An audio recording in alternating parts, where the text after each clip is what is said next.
All right. Haruki Murakami, Norwegian Wood. Now, I've read a good chunk of Murakami, his more well known novels. Now, listen.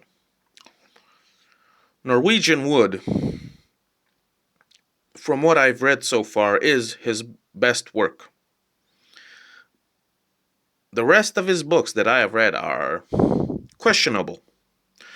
And I don't understand why people obsess over this writer.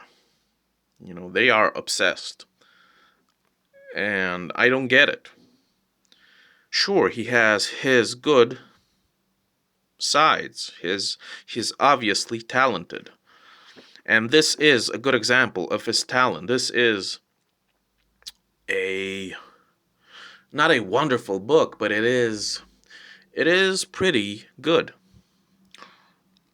Because this book, it doesn't have his usual trademark list of nonsense. Okay, he does some nonsense in his other books that I have no sympathy for.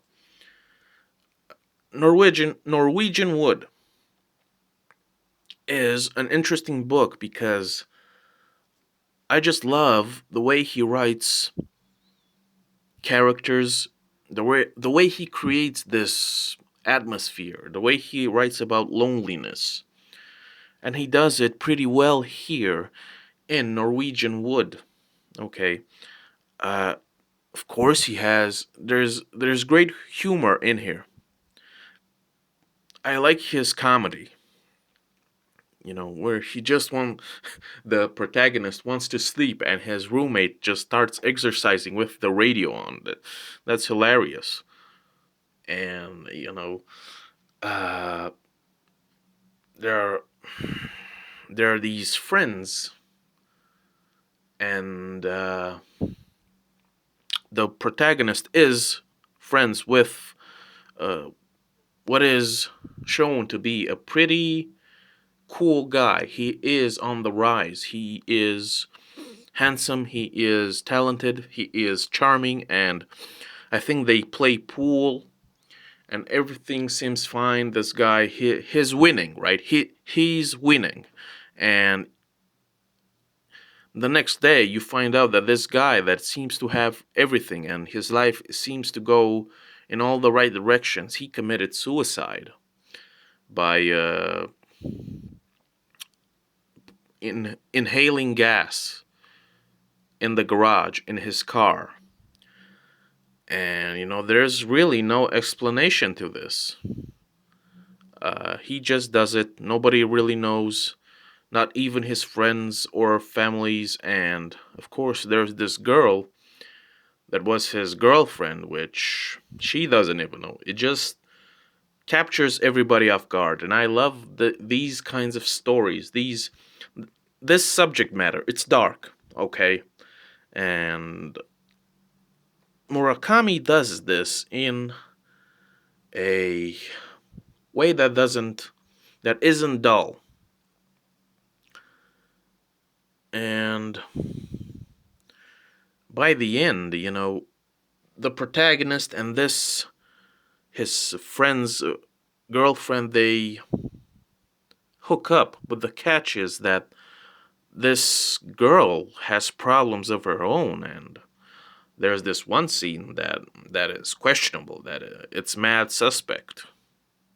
She um, she has to stay at this what do you might call it, special needs institute.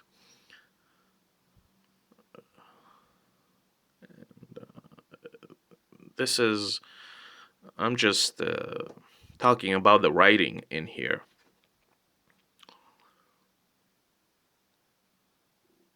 There's something about this book that speaks to me.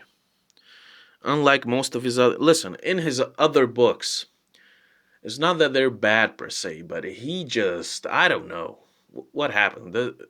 Does he do drugs? I don't know. Uh, the Wind Up Bird Chronicle and others, and the what is it? The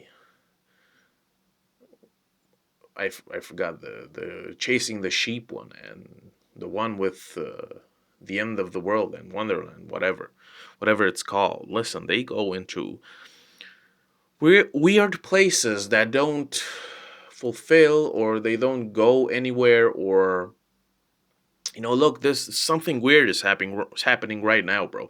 But this book doesn't do that. This is no nonsense, and that's what I like about it. In a lot of Murakami's there's a lot of nonsense. There's a lot of supernatural, absurd, whimsical nonsense.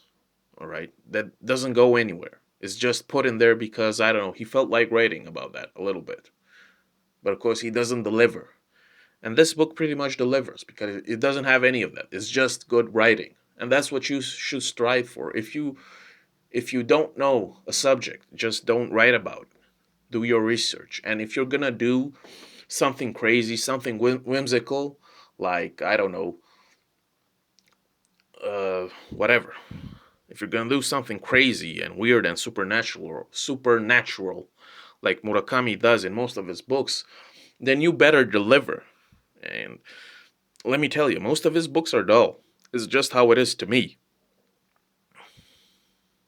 They're just dull.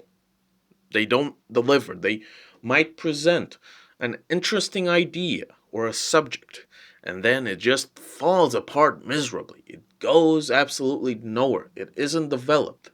You have to deliver as a writer, and he doesn't.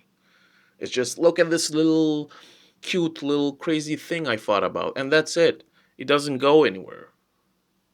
But this Norwegian Wood is a pretty, and I can see why this is a cult classic almost. Almost a inheritor of The Catcher in the Rye in a way. And that's not a bad thing.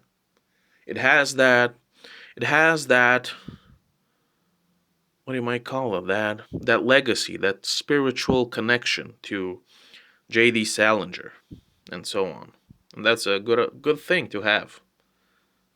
It's a pretty decent book, unlike most of his other books. This actually this kept me reading and it didn't bore me. But of course, there are way better books out there. And if you enjoyed this one, that's great. It wasn't that exciting to me, but if you don't enjoy it, of course, there are always way better books out there that you should find and you should read and you should cherish them, because finding a phenomenal book is a rarity. It is something exquisite. And the only way you can do that is just you have to keep on reading. Keep on reading everything, and you will find your darling. And if Norwegian Wood is your darling, that's great. That's great. Keep on reading.